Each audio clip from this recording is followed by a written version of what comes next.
भारतीय स्वतंत्रता संग्राम के महानायकों में से एक डॉक्टर भीमराव रामजीराव अंबेडकर समरसता के महानायक के रूप में भारतीय संस्कृति के एक ऐसे सपूत हैं जिन्होंने इस देश और समाज में व्याप्त छुआछूत जैसी कुरीति को पूरी तरह से समाप्त किया और इसके लिए भारतीय संस्कृति, भारत की समाज व्यवस्था उनकी ऋणी है और उनको इस महान संघर्ष के द्वारा इस समाज को स्वच्छ और सुव्यवस्थित करने, समानता और समरसता से लबालब भरने के लिए कोटि कोटि धन्यवाद ज्ञापित करती है, श्रद्धा सुमन अर्पित करती है। डॉक्टर भीमराव अंबेडकर जी भारत माता के एक ऐसे सपूत हैं जिन्होंने स्वतंत्रता संग्राम का लगभग पूरा अध्याय संघर्ष भी किया, सहभागिता भी निभाई और राष्ट्र के पुनर्निर्माण के कार्यों में भी पूरी तरह से वो संलग्न रहे। प्रथम गोलमेज सम्मेलन से लेकर के भारत की स्वतंत्रता, संविधान के निर्माण, भारत की प्रथम राष्ट्रीय सरकार तक उनका लगातार भारत की समाज व्यवस्था और भारत की राजनीतिक व्यवस्था को विराट देने का, जितनी क्षमता होती है उससे लाखों गुना अधिक देने का परिश्रम अगर किसी ने किया तो वो डॉक्टर भीमराव अंबेडकर जी हैं। डॉक्टर भीमराव अंबेडकर जी के एक पक्ष संविधान निर्माता, दूसरा पक्ष सामाजिक समरसता और आरक्षण व्यवस्था को समाज के सामने रख दिया जाता है, किंतु उनके उन राष्ट्रवादी विचारों को जो भारत माता के एक सच्चे सपूत के रूप में उन्होंने समय समय पर दिए, किताबों में लिखे, विश्लेषण किए, विज्ञप्तियों के द्वारा कहे, विभिन्न सदनों में भाषण के द्वारा लिखे या बोले, उनको कहीं ना कहीं एक कूटनीतिक साजिश के तहत ढांक दिया जाता है या छुपा दिया जाता है। मैं आज ऐसे ही उन विषयों पर चर्चा के लिए आपके समक्ष उपस्थित हुआ हूँ। बात को बड़े लंबे चौड़े तरीके से तो नहीं कह पाएंगे, क्योंकि कारण ये है कि ये विषय सूक्ष्मता से ही अभी अपने को रखने हैं और इस पर एक एक विषय ही ऐसा है कि जिस पर 10-10 घंटे 8-8 घंटे की चर्चा हो सकती है।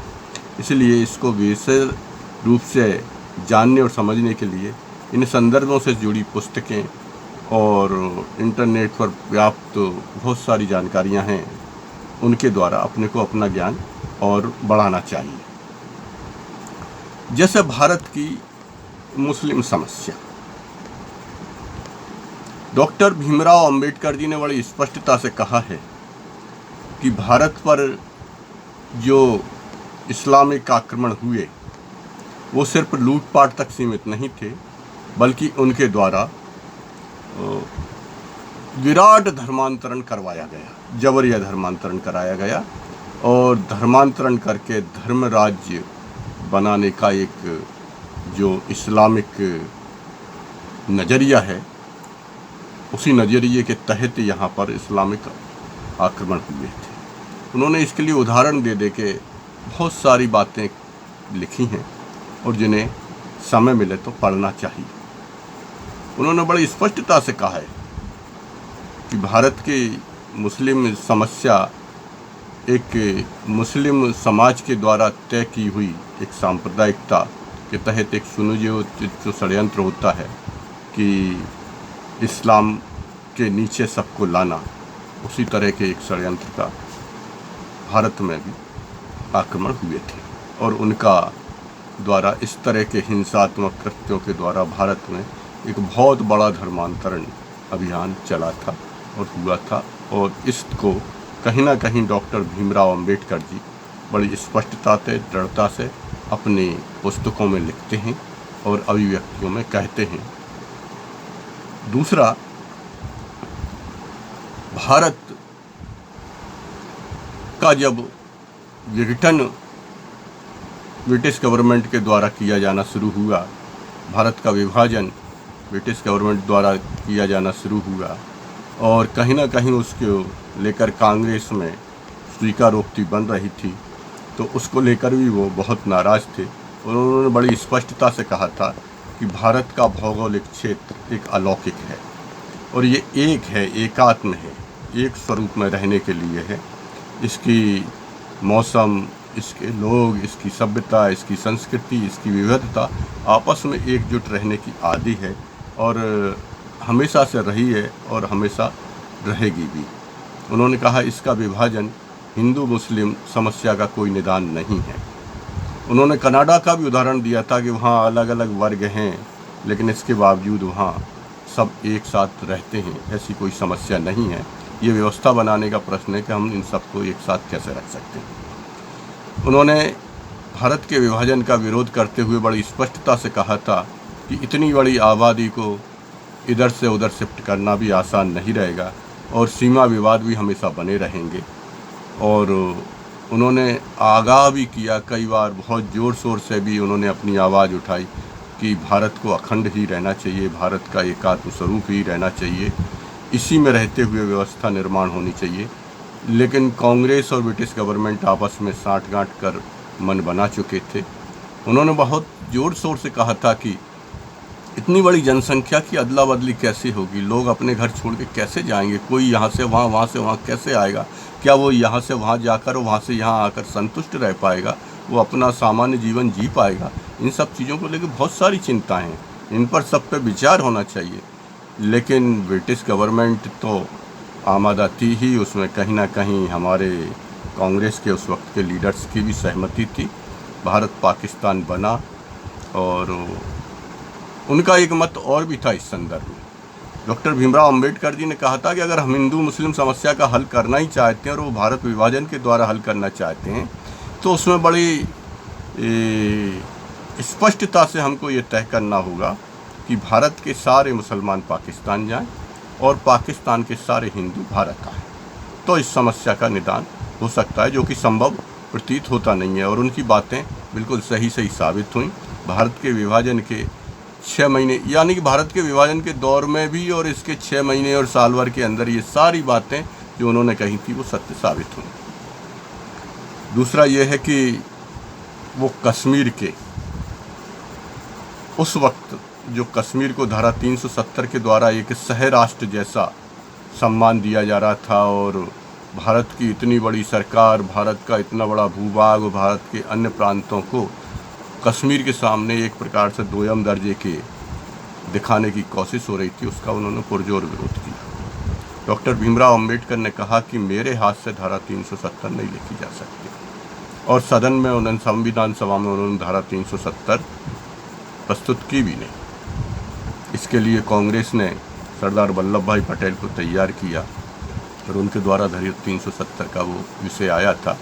डॉक्टर भीमराव अंबेडकर इसके विरुद्ध रहे और उन्होंने इसको देश की अखंडता के साथ खिलवाड़ बताया था और जो बाद में सच भी हुआ। इसी तरह से डॉक्टर भीमराव अंबेडकर जी जवाहरलाल नेहरू की चीन नीति के खिलाफ भी थे।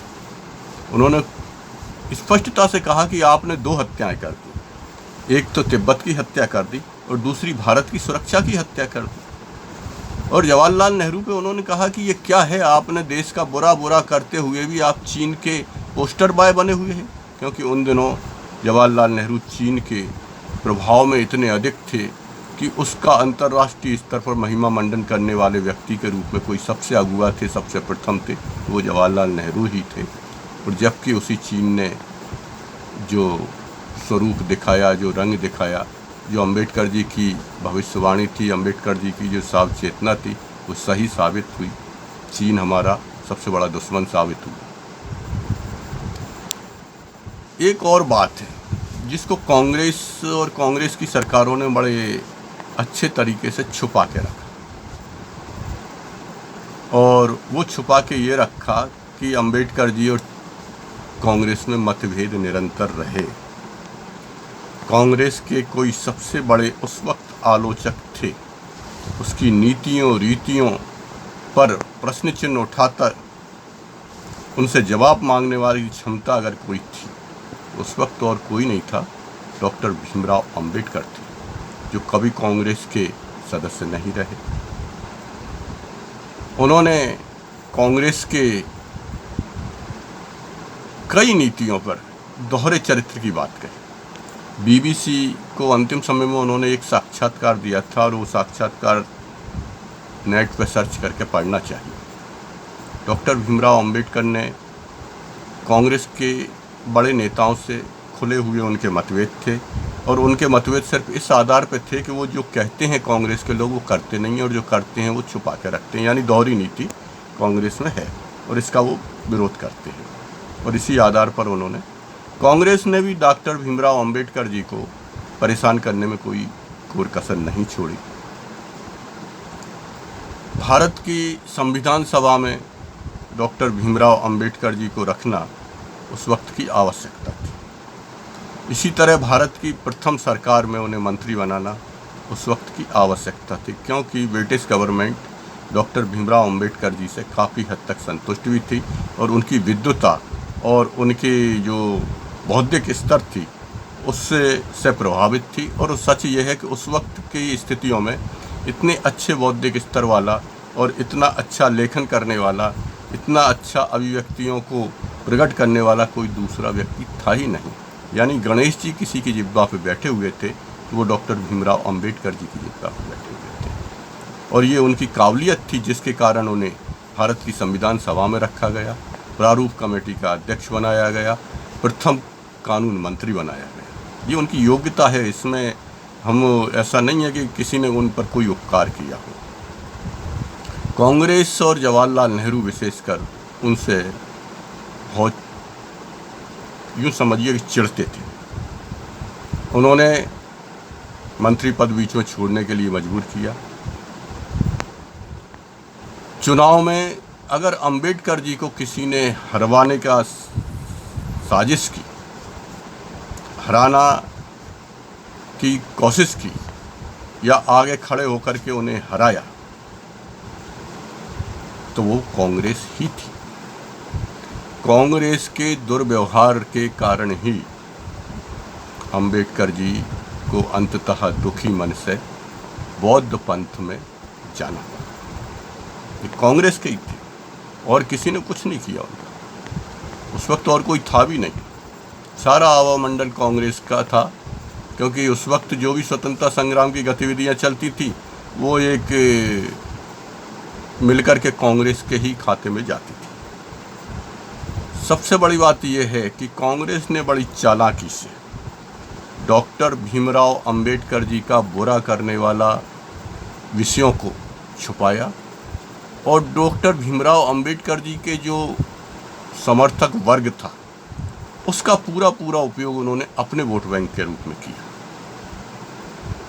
डॉक्टर भीमराव अंबेडकर जी की जो विचार थे, जो मन था, जो उनकी आकांक्षाएं थीं, जैसे अखंड भारत हो, धारा 370 नहीं होनी चाहिए, कश्मीर भारत का अंग हो, उन बातों को लेकर के, या ये जो चीन के साथ हमारी गुड्डी गुड्डी नहीं होना चाहिए, चीन हमारा शत्रु है, चीन से हमें हमेशा नुकसान है, चीन हमारी सुरक्षा के लिए खतरा है, इन चीज़ों को लेकर के, और समाज में वास्तविक समरसता हो, यानी समाज में वास्तविक समानता हो, वास्तविक समरसता हो, जाति पंथ या किसी अन्य आधार पर किसी में भेद नहीं हो, इन सब चीज़ों को लेकर, इन सब विषयों को लेकर किसी ने वास्तव में कार्य किया तो वो राष्ट्रीय स्वयंसेवक संघ ने किया। आज संघ की शाखा पे आप नाम के आगे सिर्फ जी पाएंगे, वहाँ आपको जाति, धर्म, मजहब कोई भी चीज़ नहीं मिलेगी। वहाँ दिनेश है तो दिनेश जी रहेंगे, बस, इसके आगे नहीं।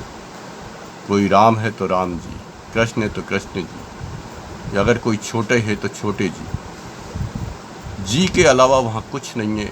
वहाँ कोई जाति वाली बात सूचक शब्द उपयोग नहीं होता। संघ की शाखाओं में सबसे पहले डॉक्टर भीमराव अंबेडकर जी के विचारों को अपनाया गया और जो आज भी निरंतर चल रहा है।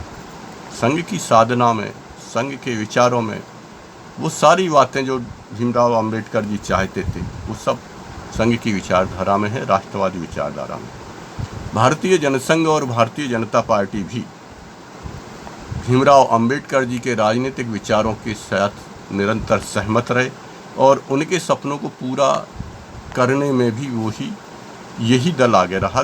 कांग्रेस ने कभी भी भीमराव अंबेडकर जी के सपनों को पूरा करने की बात नहीं कही, न उन्होंने कभी कोई कोशिश की। उन्होंने सिर्फ अंबेडकर जी का अधिकतम उपयोग वो किस तरह कर सकते हैं इसी की चिंता की और इसी में उन्होंने भीमराव अंबेडकर जी के चरित्र को ढांकने की भी कोशिश की।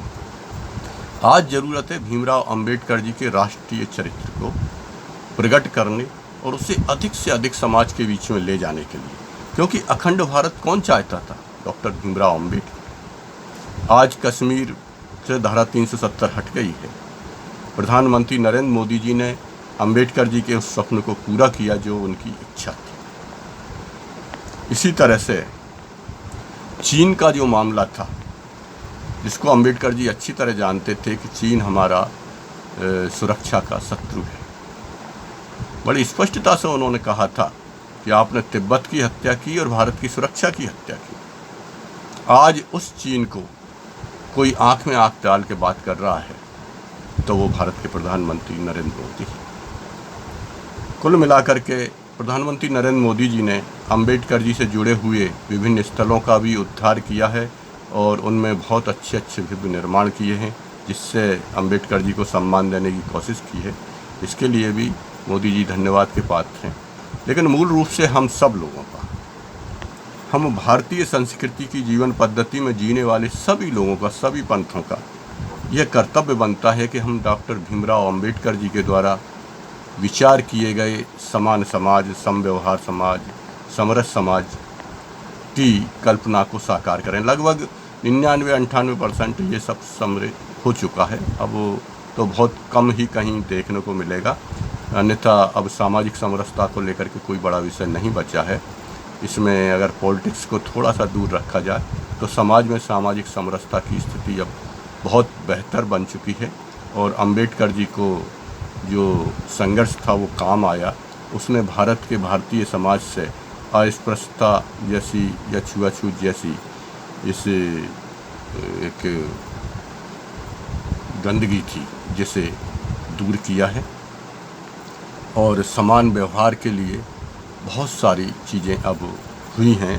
देश उस ओर बढ़ गया है कि जहाँ समानता का व्यवहार होता है। अंबेडकर जी को सच्ची श्रद्धांजलि तभी होगी जब भारत पाकिस्तान का ये जो विभाजन हुआ है ये समाप्त हो, भारत अखंड हो, भारत माता एक बने और इसी स्वप्न को लेकर चलने वाले सभी लोग एकजुट होकर के अंबेडकर जी के विचारों को सम्मान देते हुए उनके सपनों को साकार करने में जुटें। इसी के साथ मैं अपना कथन समाप्त करता हूँ। जय भारत, जय हिंद।